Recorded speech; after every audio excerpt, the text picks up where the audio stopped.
Most founders hire their first rep way too early and then they wonder why nothing changes, or they think hiring a big sales team is just going to magically solve the sales problem. Well, after 10 years in sales, I see the same 3 mistakes over and over again, and that is what I've seen from working inside the trenches and also helping sales teams get better managed and grow.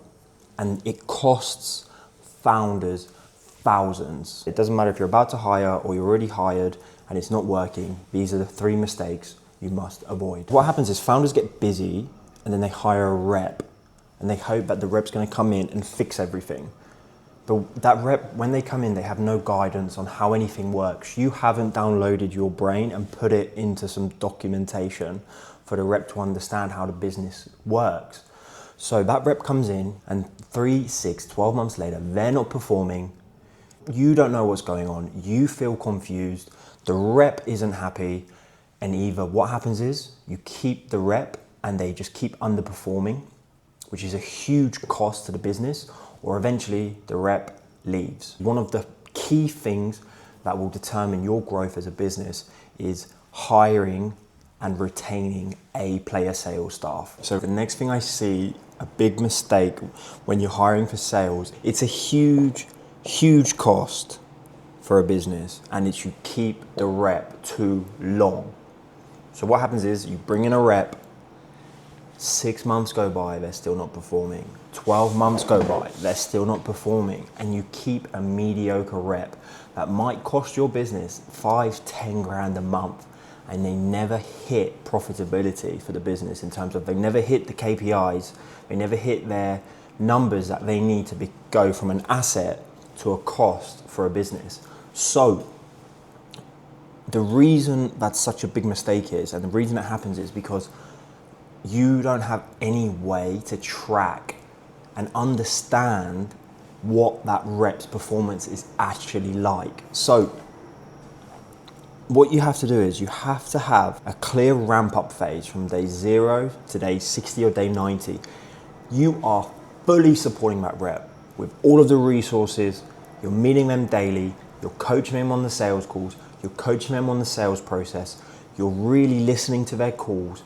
You are there to support them. Being close to that rep, having that FaceTime, understanding their numbers.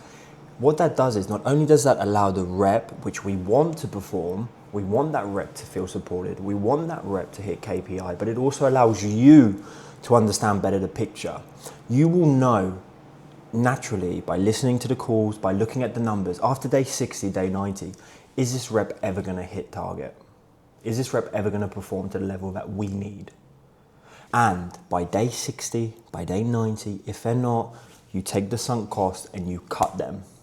But what so many founders do is they keep reps, they don't have that FaceTime, they don't look at the numbers, they don't look at the rep's energy, they don't listen to the calls for the rep.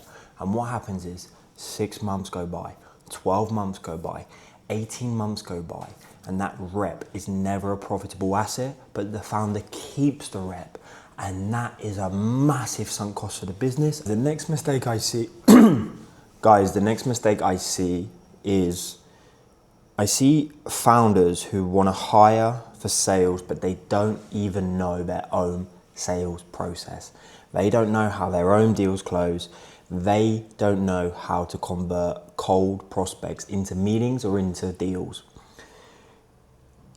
If you don't know how your business eats, you cannot expect someone to come in and feed your business. Unless you're giving them equity, unless you're paying them hundreds of thousands, you cannot expect that to happen. And what happens is that rep will come in, they won't be able to have any of the resources we previously spoke about. You don't know what's good and what's bad. It is one of the biggest mistakes. Founders who don't understand their own sales process and think bringing someone in will solve the problem.